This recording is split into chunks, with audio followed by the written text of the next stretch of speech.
साथियों, आज जब भारत विकसित बनने की एक नई यात्रा पर निकल पड़ा है, तो रामनाथ गोयनका जी की विरासत और भी प्रासंगिक है। रामनाथ जी ने अंग्रेजों की गुलामी से डटकर टक्कर ली। उन्होंने अपने एक संपादकीय में लिखा था, मैं अंग्रेजों के आदर्श पर अमल करने के बजाय अखबार बंद करना पसंद करूंगा। इसी तरह जब इमरजेंसी के रूप में देश को गुलाम बनाने की एक और कोशिश हुई, तब भी रामनाथ जी डटकर खड़े हो गए थे। और ये वर्ष तो इमरजेंसी के 50 वर्ष पूरे होने का भी है। और इंडियन एक्सप्रेस ने 50 वर्ष पहले दिखाया है कि ब्लैंक एडिटोरियल भी जनता को गुलाम बनाने वाली मानसिकता को चुनौती दे सकते हैं। साथियों, आज आपके इस सम्मानित मंच से मैं गुलामी की मानसिकता से मुक्ति के इस विषय पर भी विस्तार से अपनी बात रखूंगा। लेकिन इसके लिए हमें 190 इयर्स पीछे जाना पड़ेगा। 1857 के स्वतंत्रता संग्राम से भी पहले वो साल था 1835। 1835 में ब्रिटिश सांसद थॉमस बेबिंगटन मैकाले ने भारत को अपनी जड़ों से उखाड़ने के लिए एक बहुत बड़ा अभियान शुरू किया था। उसने ऐलान किया था, मैं ऐसे भारतीय बनाऊंगा, वो दिखने में तो भारतीय होंगे लेकिन मन से अंग्रेज होंगे।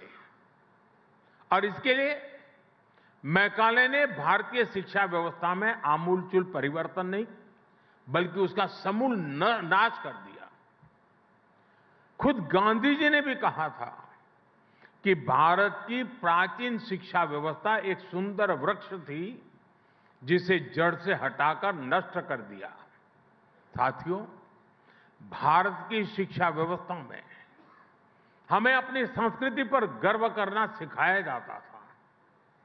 भारत की शिक्षा व्यवस्था में पढ़ाई के साथ ही कौशल पर भी उतना ही जोर था। इसलिए मैकाले ने भारत की शिक्षा व्यवस्था की कमर तोड़ने की ठानी और उसमें सफल भी रहा। मैकाले ने यह सुनिश्चित किया कि उस दौर में ब्रिटिश भाषा, ब्रिटिश सोच को ज्यादा मान्यता मिले और उसका खामियाजा भारत ने आने वाली सदियों में उठाया। साथियों, मैकाले ने हमारे आत्मविश्वास को तोड़ दिया, हमारे भीतर हीन भावना का संचार किया। मैकाले ने एक झटके में हजारों वर्षों के हमारे ज्ञान विज्ञान को, हमारी कला संस्कृति को, हमारी पूरी जीवन शैली को ही कूड़ेदान में फेंक दिया था। वहीं पर वो बीज पड़े कि भारतीयों को अगर आगे बढ़ना है, अगर कुछ बड़ा करना है, तो विदेशी तौर तरीकों से ही करना होगा। और ये जो भाव था वो आजादी मिलने के बाद भी और पुख्ता हुआ। हमारी एजुकेशन, हमारी इकोनॉमी, हमारी समाज के एस्पिरेशन सब कुछ विदेशों के साथ जुड़ गई। जो अपना है उस पर गौरव करने का भाव कम होता गया। गांधी जी ने जिस स्वदेशी को आजादी का आधार बनाया था उसको पूछने वाला ही कोई नहीं रहा। हम गवर्नेंस के मॉडल विदेश में खोजने लगे। हम इनोवेशन के लिए विदेश की तरफ देखने लगे। यही मानसिकता रही जिसकी वजह से इंपोर्टेड आइडिया, इंपोर्टेड सामान और सर्विस सभी को श्रेष्ठ मानने की प्रवृत्ति समाज में स्थापित हो गई। साथियों, जब आप अपने देश को सम्मान नहीं देते हैं तो आप स्वदेशी इकोसिस्टम को नकारते हैं, made in India manufacturing ecosystem को नकारते हैं। मैं आपको एक और उदाहरण टूरिज्म की बात करता हूं।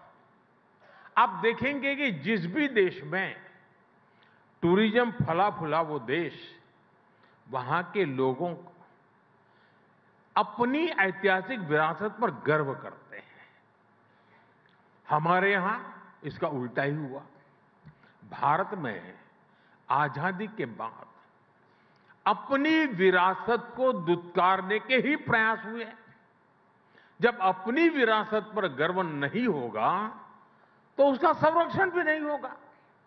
जब संरक्षण नहीं होगा तो हम उसको ईंट पत्थर के खंडहरों की तरह ही ट्रीट करते रहेंगे। और ऐसा हुआ भी। अपनी विरासत पर गर्व होना टूरिज्म के विकास के लिए भी आवश्यक शर्त है। साथियों, ऐसे ही स्थानीय भाषाओं की बात है। किस देश में ऐसा होता है कि वहां की भाषाओं को दुत्कारा जाता है? जापान, चीन और कोरिया जैसे देश, जिन्होंने देश के अनेक तौर तरीके अपनाए, लेकिन भाषा फिर भी अपनी ही रखी, अपनी भाषा पर कॉम्प्रोमाइज नहीं किया। इसलिए हमने नई नेशनल एजुकेशन पॉलिसी में स्थानीय भाषाओं में पढ़ाई पर विशेष बल दिया है। और मैं बहुत स्पष्टता से कहूंगा, हमारा विरोध अंग्रेजी भाषा से नहीं है, हम भारतीय भाषाओं के समर्थन में हैं। साथियों, मैकाले द्वारा किए गए उस अपराध को 1835 में जो अपराध किया गया, 2035 10 साल के बाद 200 साल हो जाएंगे। और इसलिए आज आपके माध्यम से पूरे देश से एक आह्वान करना चाहता हूं। अगले 10 साल में हमें संकल्प लेकर चलना है कि मैकाले ने भारत को जिस गुलामी की मानसिकता से भर दिया है, उस सोच से मुक्ति पाकर के रहेंगे। 10 साल हमारे पास बड़े महत्वपूर्ण हैं।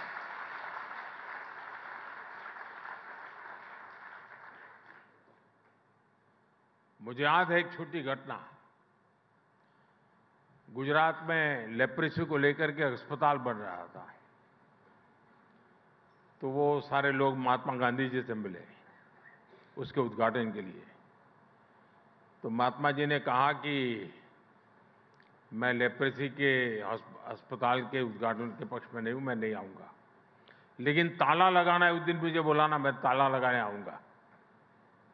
गांधी जी के रहते हुए इस अस्पताल को तो ताला नहीं लगा था, लेकिन गुजरात जब लेप्रेसी से मुक्त हुआ और मुझे उस अस्पताल को ताला लगाने का मौका मिला जब मैं मुख्यमंत्री बना।